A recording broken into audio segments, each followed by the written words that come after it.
भवसंभवभीतिभेदनं सुखसम्पत्करुणानिकेतनं व्रतदानतपः क्रियाफलं सहजानन्दगुरुं भजे सदा। बोलो स्वामीनारायण भगवाननी जय, श्री लक्ष्मीनारायण देवनी जय, श्री गोपीनाथ जी महाराजनी जय। तारीख 8/1/2025 થી 16/1/2025 દરમિયાન સૌરાષ્ટ્રના ઐતિહાસિક શહેર મહુવાને આંગણે નૂતન મુખ્ય શ્રી સ્વામિનારાયણ મંદિર બનીને તૈયાર થયું. એનો દિવ્ય ભવ્ય મૂર્તિ પ્રતિષ્ઠાનો મહોત્સવ ઉજવાશે. વડતાલ પીઠાધિપતિ શ્રી લક્ષ્મીનારાયણ દેવ ગાદીના આચાર્ય મહારાજ શ્રી રાકેશ પ્રસાદજી મહારાજના પવિત્ર હસ્તે સંપન્ન થનારા મૂર્તિ પ્રતિષ્ઠા સૌરાષ્ટ્રની ઐતિહાસિક સ્વામિનારાયણ સંપ્રદાયની મૂર્તિ પ્રતિષ્ઠા હશે. કારણ કે સ્વામિનારાયણ ભગવાને વચન આપેલું કે આ મહુવામાં તો અમે જે આ પ્રસાદીનો જામો આપીએ છીએ એવો સત્સંગનો જામો થશે, એવો સત્સંગ દ્રઢ થશે, એવો સત્સંગ મજબૂત થશે.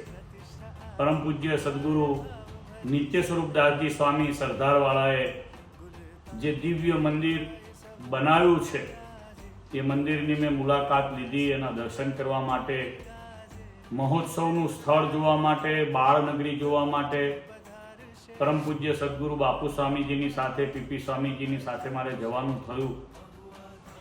મહોત્સવનું સ્થળ અને ખાસ કરીને મંદિરના દર્શન કર્યા. અહો અહો થાય એવું દિવ્ય મંદિર છે. સનાતન વૈદિક ભારતીય સંસ્કૃતિને પોષણ આપતું મંદિર એટલે આપણું શ્રી સ્વામિનારાયણ મુખ્ય મંદિર મહુવા છે. શું મંદિર બનાવ્યું છે, શું એમાં કલાત્મક દિવ્ય ભગવાન સ્વામિનારાયણ અને ભગવાન સ્વામિનારાયણના અવતારોના સ્વરૂપો પધરાવ્યા છે.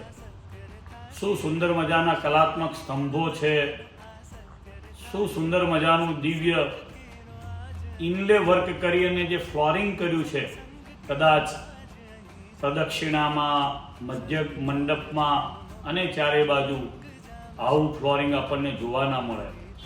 નીચેની પ્રદક્ષિણા, ઉપરની સેકન્ડ પ્રદક્ષિણા, મંદિરની અંદરથી મંદિરનો મુખ્ય ગર્ભગૃહનો ઘુમટ જુઓ તો પણ આપણને અહો અહો દિવ્યતા અને અલૌકિકતાના દર્શન થાય. કોઈ એમ કહે છે આ મંદિર બહુ સરસ બન્યું છે, તો પણ મંદિરમાં બિરાજમાન થનારા ભગવાન શ્રી સ્વામિનારાયણ એના જીવનું જરૂર કલ્યાણ કરશે.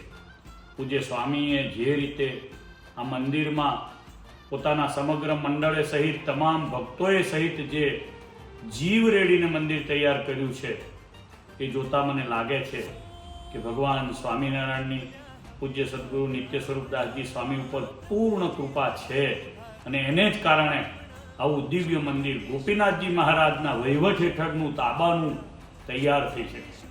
ભગવાન સ્વામિનારાયણને પ્રાર્થના કરું આ મહોત્સવનો હજારો અને લાખો ભક્તો લાભ લે, ઇલેક્ટ્રોનિક મીડિયા દ્વારા પણ ખૂબ લાભ લે અને વિશેષ આ મહોત્સવનો લાભ લઈ ભગવાનની કથા વાર્તા, દિવ્ય યજ્ઞ, સુંદર મજાની બાળનગરી, સુંદર મજાના અનેક પ્રકલ્પો જે છે, કદાચ સરકારના વિવિધ આયામો પણ આવી ટેન્ટ સિટી ન બનાવી શકે એવી સુંદર મજાની ટેન્ટ સિટી, વીઆઈપી અને વીવીઆઈપી ગોપીનાથજી મહારાજ ટેન્ટ સિટી તમે જુઓ.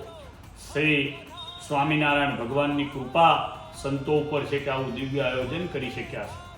મહારાજને પ્રાર્થના કરું આ મહોત્સવમાં જે પણ ભક્તો આવે એને સ્વામિનારાયણ ભગવાન જે મંદિરમાં બિરાજમાન થવાના છે એનું દિવ્ય સ્વરૂપ ઓળખાય અને અંતે ભગવાનના ધામનો અધિકારી થાય.